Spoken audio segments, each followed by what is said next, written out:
भाद्रपद मास के शुक्ल पक्ष की पंचमी तिथि को ऋषि पंचमी के रूप में मनाया जाता है। ऋषि पंचमी सप्तर्षि को समर्पित है।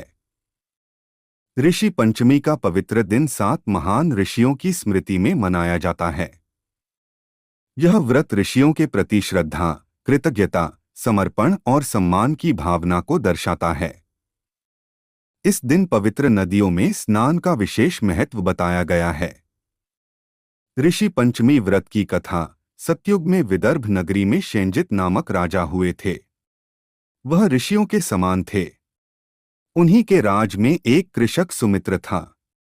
उसकी पत्नी जयश्री थी।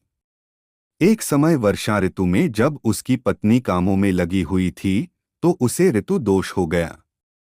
फिर भी वह घर के कामों में लगी रही। वह दोनों स्त्री पुरुष अपनी अपनी आयु भोगकर मृत्यु को प्राप्त हुए। जयश्री तो कुतिया बनी और सुमित्र को बैल की योनि मिली। इन दोनों को अपने पूर्व जन्म का समस्त विवरण का स्मरण रहा। वे दोनों कुतिया और बैल के रूप में उसी नगर में अपने पुत्र सुचित्र के यहाँ रहने लगे। धर्मात्मा सुचित्र अपने अतिथियों का पूर्ण सत्कार करता था। अपने पिता के श्राद्ध के दिन उसने अपने घर ब्राह्मणों को भोजन के लिए नाना प्रकार के भोजन बनवाए। जब उसकी स्त्री रसोई से बाहर गई हुई थी तो एक सर्प ने रसोई की खीर के बर्तन में विष वमन कर दिया। कुतिया के रूप में सुचित्र की मां सब देख रही थी। पुत्र की बहू के आने पर उसने पुत्र को ब्रह्मा हत्या के पाप से बचाने के लिए उस बर्तन में मुंह डाल दिया।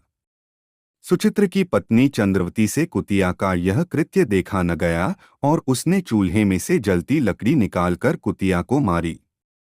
बेचारी कुतिया मार खाकर इधर उधर भागने लगी। रात्रि के समय भूख से व्याकुल होकर वह कुतिया बैल के रूप में रह रहे अपने पति के पास आकर बोली, मैं भूख से व्याकुल हूं। आज मुझे भोजन नहीं मिला। सांप के विष वाले खीर के बर्तन को अनेक ब्रह्मा हत्या के भय से छूकर उनके न खाने योग्य कर दिया था। इसी कारण उसकी बहू ने मुझे मारा और खाने को कुछ भी नहीं दिया। बैल बोला, हे भद्रे, तेरे पापों के कारण तो मैं भी इस योनि में आ पड़ा हूं और आज बोझा ढोते ढोते मेरी कमर टूट गई है। आज मैं भी खेत में दिन भर हल में जुता रहा। मेरे पुत्र ने आज मुझे भी भोजन नहीं दिया और मुझे मारा भी बहुत। मुझे इस प्रकार कष्ट देकर उसने इस श्राद्ध को निष्फल कर दिया। अपने माता पिता की बातों को सुचित्र सुन रहा था। उसने उसी समय दोनों को भरपेट भोजन कराया और फिर उनके दुख से दुखी होकर वन की ओर चला गया। वन में जाकर ऋषियों से पूछा कि मेरे माता पिता किन कर्मों के कारण इन योनियों को प्राप्त हुए हैं और अब किस प्रकार से इनको मुक्ति मिल सकती है। तब सर्वोत्तम ऋषि बोले, तुम इनकी मुक्ति के लिए पत्नी सहित ऋषि पंचमी का व्रत धारण करो तथा उसका फल अपने माता पिता को दो। भाद्रपद महीने की शुक्ल पंचमी को मुख शुद्ध करके मध्याह्न में नदी के पवित्र जल में स्नान करना और नए रेशमी कपड़े पहनकर अरुधंती सहित सप्तऋषियों का पूजन करना।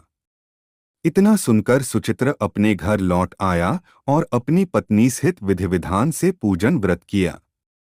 उसके पुण्य से माता पिता दोनों पशु योनियों से छूट गए।